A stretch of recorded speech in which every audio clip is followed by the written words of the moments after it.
Hello everyone, a very warm welcome to Ecoholics YouTube channel. I am Shruti Jha और आज हम एक और ऑर्गेनाइजेशन को स्टडी करने वाले हैं which is very important according to our curriculum. The name of the organization is World trade Organization, WTO। So क्यों जरूरत पड़ी WTO के आने की? क्या ऐसे कॉन्सिक्वेंसेस थे जो वर्ल्ड में नोटिस करे गए which actually led to the establishment of WTO? वो पहले हम समझ लेते हैं। देखिए, आपको पता है कि जब first world war, second world war जब हो रही थी, तभी पूरे ग्लोबल स्टेज पे बहुत ही ज्यादा इकोनॉमिक रिसेशन, इकोनॉमिक डिप्रेशन की स्थिति बन रही थी। ठीक है, बहुत सारी ऐसी कंट्रीज हैं, ट्रेड तो अब बहुत दूर की बात है, पॉवर्टी स्ट्रिकन हो रही थी कंट्रीज, बहुत ज्यादा स्टार्वेशन को देखा जा रहा था। लोग जो हैं वो ग्रोथ को तो छोड़ो, बट बहुत सारी ऐसी चीजें, ऐसी कंडीशंस हो रही थी जिनकी वजह से जो ग्लोबल वर्ल्ड है वो टुवर्ड्स पॉवर्टी जो है वो खिंचा चला जा रहा था। ठीक है, अब ऐसे केस में बहुत सारी ऐसी कंट्रीज जो हैं उन्होंने एक प्रोटेक्शनिस्ट पॉलिसी अपनाई अपनी तरफ कि जो ट्रेड है, जो डिस्टॉर्टेड ट्रेड हो रहा है, जो ट्रेड बिल्कुल जीरो लेवल पे पहुंच चुका है और वॉर्स की वजह से जो कंट्रीज का पैसा इन्वॉल्व हुआ है, वो किस तरीके से हम अवॉइड कर सकते हैं, कैसे हम कंट्री को अपनी इस ट्रेड वॉर से या फिर इस जो सिचुएशन है उससे बचा सकते हैं। वहां पे एक सिचुएशन निकल के आती है कि ठीक है, अब जो है हमको एक एग्रीमेंट बनाना होगा, क्योंकि जो डिप्रेशन, ग्लोबल डिप्रेशन जब फेस किया जा रहा था from the year of 1929 to 1941, वो जो ग्रेट रिसेशन और ग्रेट डिप्रेशन वाला जो ईयर था, उस टाइम पे कंट्रीज को ऐसा लगा कि now is the situation where we have to sit together and move towards one single agreement. और वहां पे GATT एग्रीमेंट की बात सामने आती है, general agreement on trade and tariff which actually came into force on the year of 1947। ठीक है, अब देखिए GATT भी आ गया, जो इंटरनेशनल ट्रेड को एक तरीके से रेगुलेट करने के लिए एक एग्रीमेंट बनाया गया। बट इसका फेलियर क्यों हुआ? क्यों लेटर ऑन हमको वर्ल्ड ट्रेड ऑर्गेनाइजेशन को डेवलप करने के बारे में सोचना पड़ा? तो देखिए, जो GATT जो है वो सारे प्रोविजंस या सारी सर्विसेज को कवर नहीं कर रहा था, सारी कमोडिटीज को कवर नहीं कर रहा था। टेक्सटाइल्स और एग्रीकल्चर में भी इतना ज्यादा उसमें प्रोविजंस नहीं दिए गए थे। दूसरी चीज जो है GATT के फेलियर की वजह से, वो ये थी कि उसमें एक ऐसा एग्रीमेंट था वो जिसमें कंट्रीज को एक फ्लेक्सिबिलिटी दी गई थी कि आप अपनी कंपैटिबिलिटी के लिए जो कंडीशंस आपके ट्रेड के लिए बेनिफिशियल हैं, आप सिर्फ उन्हीं कंडीशंस को अप्लाई करिए। कोई एक ऑब्लिगेशन वहां पर क्रिएटेड नहीं था। तो हमेशा से ही 1947 के बाद से भी जब तक WTO फोर्स में नहीं आया, तब तक ये जो कंडीशन है, जो रिक्वायरमेंट है, वो महसूस वर्ल्ड कंट्रीज को होती रही कि भाई हमको जो है एक इंटरनेशनल ऑर्गेनाइजेशन ऐसी चाहिए जो वर्ल्ड ट्रेड को रेगुलेट करने में हमारी मदद करे। There came into picture the formation of world trade Organization, और इसका फॉर्मेशन होता है in the year of 1995 on 1st of Jan with the Marrakesh conference. तो मराकेश कॉन्फ्रेंस इसके पहले होती है, वहां पर यह डिसाइड किया जाता है कि WTO will come into picture, और मराकेश कॉन्फ्रेंस जो है वो आपके 1994 में कंडक्ट करी जाती है। तो अगर हम एम देखें WTO का क्या है, तो अभी तक आपको यह समझ में आ गया होगा कि the regulation of international trade and to promote free trade across the different nations of the world is the primary objective of world trade organisation, to improve people's living standards and create better job, because definitely जब country और nation की growth होती है तो it is directly linked towards the creating employment and towards creating better jobs for the youth and for the citizens of that country, and also promote sustainable development। Okay, अच्छा, इसके साथ जो है वो trade में किस तरीके के distortions countries face करती हैं, क्या rules required हैं उन trade को maintain करने के लिए, that is also a primary work of WTO। Okay, now headquarters, very important information while learning about the objective, while learning what the primary function of that organization is. The most important questions which are asked in exams is related to the establishment year, the headquarters and the number of members, and also the whoever is the main authority। Okay, तो यहाँ पे आपको WTO का establishment आपको याद हो गया होगा कि 1st of Jan 1995 is the establishment of year। Okay, and अगर हम headquarters की बात करें तो it is situated in the Geneva, Switzerland, काफी सारी ऑर्गेनाइजेशंस के हेडक्वार्टर्स जेनेवा में सिचुएटेड हैं। मेंबर्स की बात करें तो 166 members as of December 2024. In the current situation I am telling 166 members are there in WTO. And if we talk about the director general, the DG of WTO, Dr. Nkosi Ogonzo-Iweala, she is the DG of WTO. Okay, moving forward with the topic. Okay. Now, coming to the detailed objective of what are the objectives of WTO, तो हम देख रहे हैं कि सबसे पहले देखिए, मैंने आपको स्टार्टिंग में ही बता दिया। अब सिचुएशन बैकग्राउंड को समझते हुए आपको यहाँ पे समझ में आएगा कि क्या क्या ऑब्जेक्टिव्स WTO के हैं। तो पहला तो है फ्री ट्रेड। यहाँ पर बैरियर्स आप कम से कम रखिए जिससे फ्री ट्रेड को हम थोड़ा सा प्रमोट कर पाए और ओवरऑल ग्रोथ इंडिया पूरे वर्ल्ड में हो पाए। ठीक है। Next is ensure predictable trade environment. हम हमेशा देखते हैं कि IMF, वर्ल्ड बैंक हर तरीके की GDP ग्रोथ रेट या फिर एक ग्रोथ को एक्सपेक्ट करते हैं, प्रेडिक्ट करते हैं फॉर द अपकमिंग फ्यूचर। वो कैसे प्रेडिक्ट कर लेते हैं, आपने कभी सोचा है? तो वो ऐसे ही प्रेडिक्ट करते होंगे ना कि भाई जो ग्रोथ उनके एक माइंड में रहती होगी कि इतना ट्रेड किसी कंट्री का आपस में होने वाला है, इस तरीके से इकोनॉमिक एक्टिविटीज पूरी country through out the year करने वाली है। तो ये प्रेडिक्टेबिलिटी कैसे आती है? ये प्रेडिक्टेबिलिटी आती है कि भाई पता होता है ऑर्गेनाइजेशंस को कि इतना जो है वो कैपेसिटी अब हर एक कंट्री की इकोनॉमिकली हो चुकी है। तो वो प्रेडिक्टेबिलिटी को मेंटेन करने के लिए आपको इंश्योर करना होगा कि भाई जो ट्रेड है वो अच्छे से हो। ऐसा ना हो भी कि कल को क्या है कि जो ट्रेड एक्सपेक्ट किया गया था तो सडनली बीच में सिचुएशन ऐसी आ गई कि कंट्रीज के बीच में ट्रेड जो रूल्स थे वो उन्होंने ब्रेक कर दिए या फिर कोई एग्रीमेंट्स पे जो है यहां पर एक इशू बनाया। तो यहां पे आपको इंश्योर करना होगा कि भाई प्रेडिक्टेबल ट्रेड एनवायरनमेंट मेंटेन रहे। Then third is provide a forum for negotiation. अगर दो नेशंस के बीच में, दो कंट्रीज के बीच में related to trade, related to any economic activity अगर कोई इशू उभर के आ रहा है तो वहां पे the WTO will provide a table for the negotiation between the both of the Nations. Okay, now coming towards the fourth objective, which is support developing countries, because we know that the developed countries are already much reliable and much वो अपने आप में सक्षम है कि वो जो है वो इकोनॉमिक कोई भी अगर इशू क्राइसिस आता है तो वो उस चीज को टैकल कर पाएंगी। बट डेवलपिंग कंट्रीज के पास अभी जो है वो ग्रोइंग स्टेज में है, तो यहां पे सपोर्ट WTO का मोर इंक्लाइंड होता है towards the developing countries. Okay, next is the foster economic growth. Okay, now moving further with the functions of WTO। अब देखिए यहां पे अगर हम फंक्शंस ऑफ WTO की बात करें तो जब हम फ्री ट्रेड एग्रीमेंट की बात करते हैं, जब हम ट्रेड एग्रीमेंट्स की बात करते हैं तो यहां पे 3 की ट्रेड एग्रीमेंट्स आपको उभर के आते दिखते हैं जिसपे WTO सबसे ज्यादा काम करता है। पहला तो है आपका GATT which is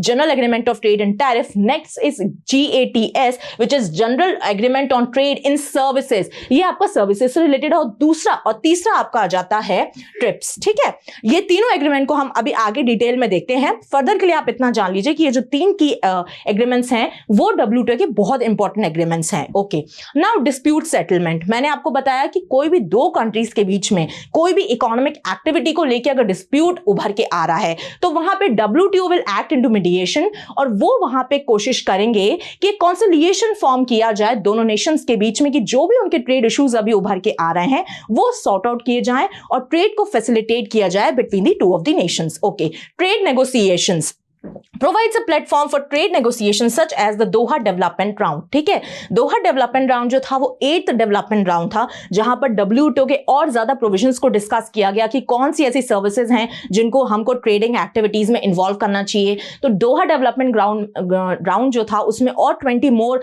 additional services वहां पर ऐड करी गई थी। ठीक है, यहां पे ट्रेड नेगोशिएशंस अगर कोई कंट्रीज कोई एक ऐसा आइडिया लेके आई है या फिर उनके पास कोई ऐसी एक एडवाइस है, सजेशंस है, तो वहां पे नेगोशिएशंस करे जाते हैं डिफरेंट कंट्रीज के साथ। उसके बाद आपका पॉलिसी मॉनिटरिंग, अगर कोई भी पॉलिसी आ रही है, अगर WTO लेकर आ रहा है तो वहां पे आपको ट्रांसपेरेंसी मेंटेन करनी होगी कि अगर कोई पॉलिसी आप लेकर आ रहे हो तो क्या वो वाकई में एक्चुअल ग्राउंड लेवल पे उन कंट्रीज को अफेक्ट कर रही है जो आपकी टारगेट कंट्रीज हैं या फिर नहीं। ठीक है, next is the capacity building. यहां पर ट्रेनिंग की बात करी गई है कि भाई कंट्रीज को किस तरीके से आप रेगुलेट तो कर रहे हो बट उनको आपको पहले से बताना भी होगा कि किस ट्रेड की हम बात कर रहे हैं, कैसे हम ट्रेड को और ज्यादा बेनिफिशियल बना सकते हैं, not for the particular country but all for the global stage. Okay, now moving further, structure of WTO। देखो अब यहां पे जो फर्स्ट आपका आता है वो आती है आपकी मिनिस्ट्रियल कॉन्फ्रेंस। तो यहां पे जितनी भी मेंबर कंट्रीज होती हैं उसमें जो उनके रिप्रेजेंटेटिव्स ऑफ ट्रेड होते हैं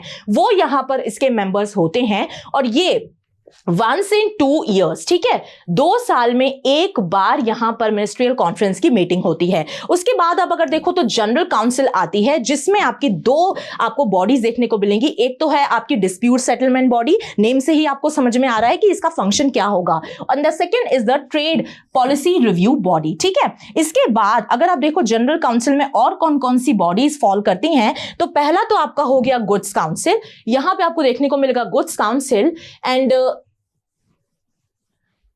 next is intellectual property council and the third one is services council।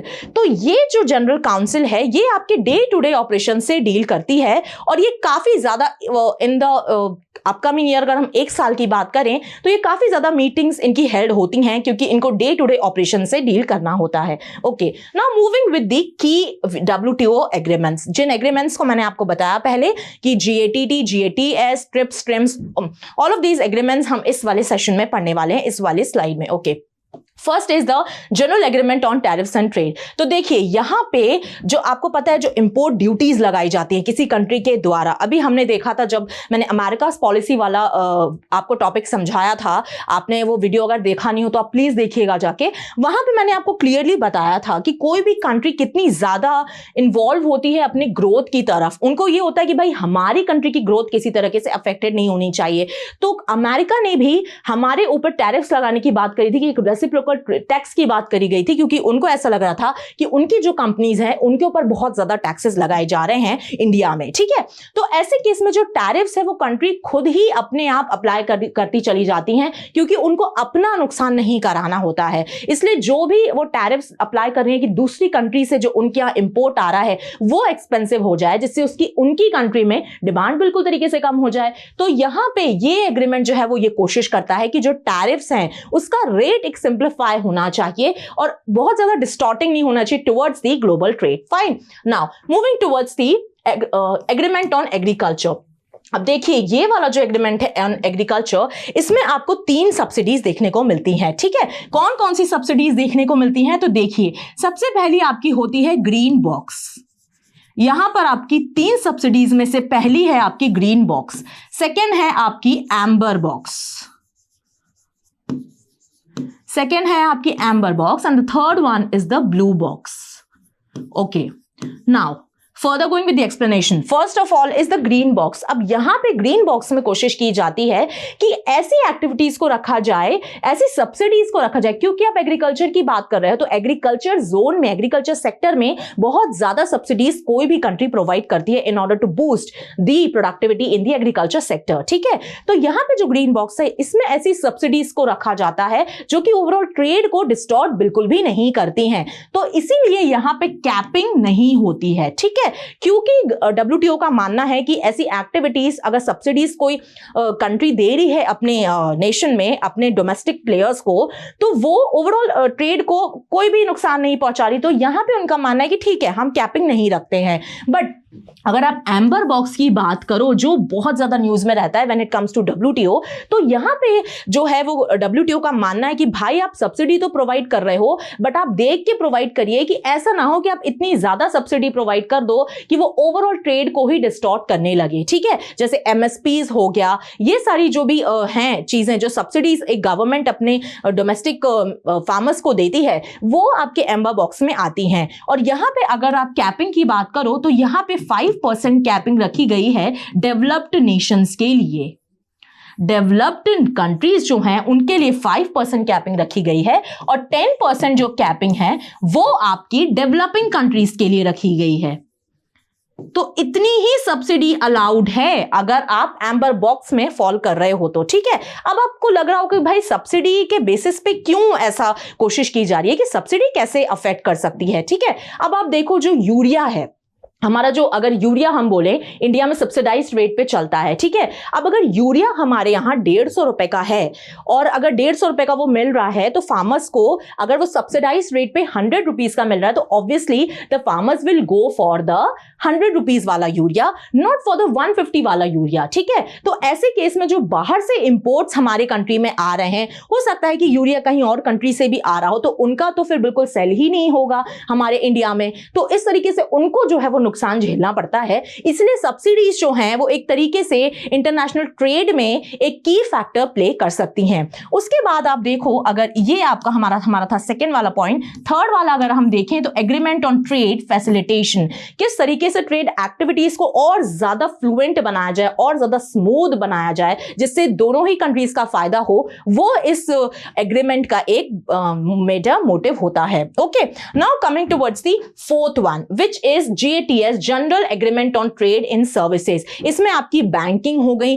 Telecommunication हो गया, टूरिज्म हो गया, ये जो सारी सर्विसेज हैं वो इस एग्रीमेंट के अंदर फॉल करती हैं। Then coming towards the fifth one, TRIPS, trade related aspects of intellectual property rights. ये बहुत ज्यादा न्यूज में रहता है। TRIPS and TRIMS are very very important. अब देखिए क्या होता है, आपने मान लीजिए आपने कोई भी ऐसी इनोवेशन करी, कोई भी रिसर्च करी जिसमें आपका एक बहुत ज्यादा हार्डवर्क लगा, आपका बहुत टाइम लगा, अगर वो कल को जो है वो चोरी हो जाए, कोई और पर्सन अपने नेम पे उस चीज को क्लेम कर ले कि भाई मैंने ये इन्वेंशन किया है, तो आपको कैसा लगेगा? डेफिनेटली आपको बिल्कुल भी अच्छा नहीं लगेगा। ठीक है, इसलिए ये एग्रीमेंट इस वे में, इस डायरेक्शन में काम करता है कि आपकी जो भी इनोवेशन है, आपकी रिसर्च है, आपकी इन्वेंशन है, वहां पे सिर्फ और सिर्फ आपको ही इंपॉर्टेंस दी जानी चाहिए, आपको ही ये होना चाहिए कि भाई आपके नाम पे ही आपको ही क्लेम मिले। तो यहां पे जो ट्रेडमार्क्स होते हैं, जो पेटेंट्स होते हैं, कॉपीराइट्स होते हैं, वो आपके ट्रिप्स में फॉल करते हैं। ठीक है, ट्रेडमार्क्स, कॉपीराइट्स एंड पेटेंट्स, ये सारे आपके ट्रिप्स में फॉल करते हैं। इसके अलावा जो आप ट्रिम्स की बात करते हो तो it says the trade related investment measures. तो यहां पे जो इन्वेस्टमेंट आता है दूसरी कंट्री से, FDI की जो हम बात करते हैं, जो फॉरेन इन्वेस्टमेंट किसी कंट्री में आता, अगर हम अपने प्यारे भारत की बात करें तो हमारे यहां जो भी FDI आएगा, तो ट्रिम्स के अंदर ये कोशिश की जाती है, ये आपको बोला जाता है कंट्रीज को कि भाई आपको अगर FDI लेकर आना है तो फॉरेन प्लेयर्स को आपको डोमेस्टिक प्लेयर्स के हिसाब से ही ट्रीट करना होगा। वहां पे आप कोई डिस्क्रिमिनेशन दोनों प्लेयर्स के बीच में नहीं रख सकते हो, तभी जाके हम ये सोच सकते हैं कि भाई आपने ट्रिम्स को एक्यूरेटली फॉलो किया है। तो ये discrimination among the domestic players and the foreign players need to be cut, and that's why in order to promote the trading activity. Okay, इसीलिए ट्रिम्स को जो है वो इतना ज्यादा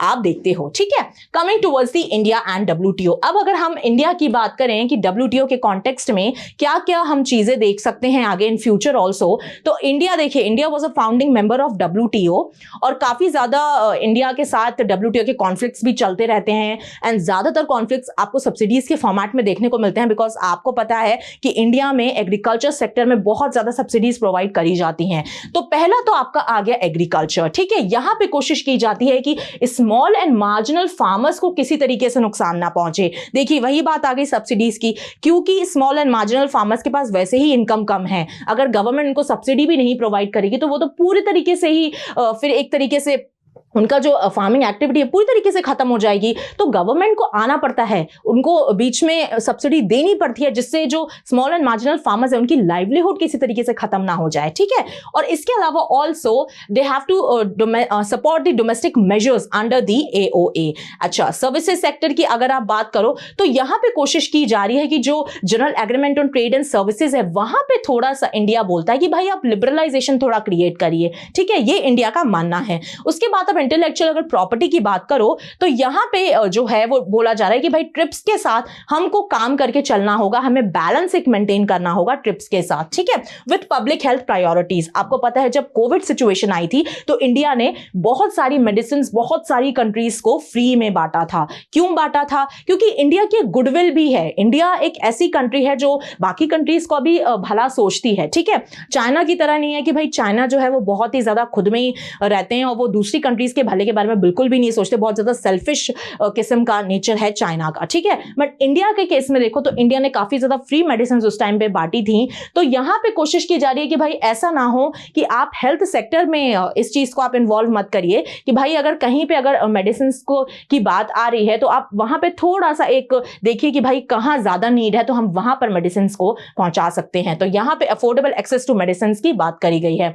फिर ई कॉमर्स की आप बात करो तो आप देख रहे हो कि डिजिटल ट्रेड जो है वो बहुत ज्यादा अब बढ़ रहा है, ठीक है। तो इस केस में जब digital trade, digital transactions, digital economy की तरफ हम इतने तेजी से ग्रो कर रहे हैं, वहां पे भी WTO को आके अब जो है कोई रेगुलेशंस लाने की जरूरत है, और वहां ही इंडिया का यहाँ पे से है। देन ट्रेड डिस्प्यूट्स, यहाँ पे कोशिश की जा रही है that active participation in disputes including the solar panel exports and agriculture products, ठीक है। तो यहाँ पे इंडिया का एक ट्रेड डिस्प्यूट से भी रिलेटेड कुछ जो है वो एक से रहा है। Now coming to the challenges to WTO, आखिर क्या चैलेंजेस हैं WTO के? तो देखिए, राइज ऑफ प्रोटेक्शनिज्म, मैंने आपको बताया बहुत सारी कंट्रीज जब ये फेस करती हैं कि भाई जो है अब हमें देखने को मिल रहा है कि हमारी ग्रोथ लो हो रही है, या फिर हमारे MNCs जो हैं उनको दूसरी कंट्रीज में अलाउ नहीं किया जा रहा है, उनके प्रोडक्ट्स जो हैं उनको लॉस हो रहा है, तो वहां पे प्रोटेक्शनिस्ट पॉलिसीज अपनाई जाती हैं, जहां पे वो इंपोर्ट ड्यूटीज को काफी ज्यादा बढ़ा देती हैं, टैरिफ अपने आप बढ़ा देती हैं, जैसे उन कंट्रीज के भी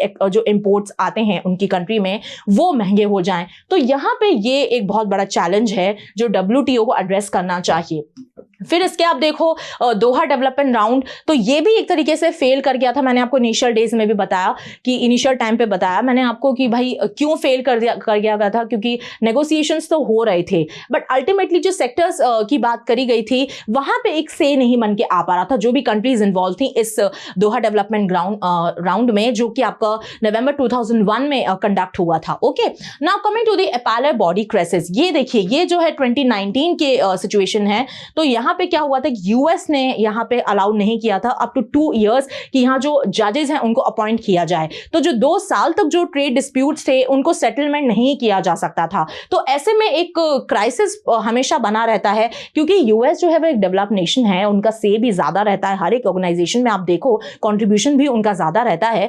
तो ऐसे में जो है वो आप कैसे रेगुलेट करने का सोचोगे, भाई कोई डिस्प्यूट आएगा जब जजेस ही नहीं है तो फिर कैसे वो डिस्प्यूट को हम मैनेज कर पाएंगे, ठीक है। फिर उसके बाद आपका डिजिटल ट्रेड एंड ई-कॉमर्स, यहां पे जो है वो हमको लाने की जरूरत है कि डिजिटल ट्रेड और ई कॉमर्स को रेगुलेट हम करें, क्योंकि अब बहुत ज्यादा बड़े दर्जे पर ई कॉमर्स को आप देख सकते हो कि ग्लोबली इकोनॉमी को अफेक्ट करते हैं। Okay, now inclusivity, it concerns of small and developing Nations, यहां पे कोशिश की जा रही है कि जो मोस्टली अफ्रीकन कंट्रीज हैं या फिर जो लीस्ट डेवलपिंग कंट्रीज हैं वहां पे कोशिश की जाए कि उन कंट्रीज को आप एक्टिवली ट्रेड में इन्वॉल्व करो। अगर आपको फ्री ट्रेड एग्रीमेंट आप अलाउ करो किसी इंडिविजुअल कंट्रीज के साथ, जिससे उन कंट्रीज का ज्यादा फायदा हो, ठीक है। तो ये सारे हमारे सारे वो आपके चैलेंजेस थे। Now coming to the reforms, आखिर कौन से ऐसे रिफॉर्म्स हैं जिनको हम एड्रेस करके या फिर जिनको लेकर आके हम WTO की फंक्शनिंग को और ज्यादा बेटर बना सकते हैं। तो पहला तो देखिए, strengthening the dispute resolution. Trade एक ऐसी एक्टिविटी या फिर इकोनॉमिक एक्टिविटीज इस तरीके की एक सिचुएशन होती है जहां पे 2 नेशंस के बीच में डिस्प्यूट्स आना बहुत ही आम और बहुत ही कॉमन बात होती है। तो वहां पे WTO को बहुत एक्टिवली और बहुत ही स्ट्रांगली उभर के आना पड़ेगा, जिससे रेजोल्यूशन सही टाइम पे सही वक्त पर हो पाए, ठीक है। Coming to the modernising the trade rules, अब आप बात कर रहे हो 21st सेंचुरी की, और बनी ये ऑर्गेनाइजेशन 1995 में है, तो तब के ट्रेड रूल्स अभी भी एप्लीकेबल हो ये पॉसिबल नहीं है और ये हो भी नहीं सकता। तो जो आज का जमाना है, आज के जो ट्रेडिंग एक्टिविटीज कंडक्ट हो रही हैं, तो आप वहां पे कोशिश करिए कि भाई ई कॉमर्स को रिकॉग्नाइज करिए और ज्यादा रूल्स लाइए, डिजिटल इकोनॉमी की तरफ आप ध्यान दीजिए, डिजिटल ट्रांजैक्शंस को आप एक्नॉलेज करिए। ये सारी चीजें यहां पर आप कर सकते हो रिफॉर्म्स लाने के लिए इन WTO। Enhance support for developing and least developing countries, यहां पे डेवलप कंट्रीज पे आप ध्यान मत दीजिए, वो ऑलरेडी डेवलप्ड हैं, ठीक है, और वो मैनेज भी कर लेंगी जो भी उनके इकोनॉमिक क्राइसिस अगर आते हैं तो। बट ज्यादा ध्यान देने की तरफ है, तो हमें लीस्ट डेवलपिंग और डेवलपिंग कंट्रीज के ऊपर ज्यादा फोकस करने की जरूरत है। देन प्रमोटिंग दी मल्टीलिटरलिज्म, यहां पर ज्यादा से ज्यादा कंट्रीज एक साथ आके एक मौके पर ये डिस्कस करें कि हम क्या चीजें ऐसी कर सकते हैं जो कि ओवरऑल जो ग्लोबल ट्रेड है उसके लिए बेनिफिशियल हो। So with this I have come to an end of this session. I hope आपको वर्ल्ड ट्रेड ऑर्गेनाइजेशन क्लियरली समझ में आई होगी, और अगर आपके कोई भी डाउट्स हो तो you can ask in the comment section. Thank you so much for watching my session. Till then पढ़ते रहिए, खुश रहिए, and don't forget to subscribe to our channel एकोहॉलिक्स।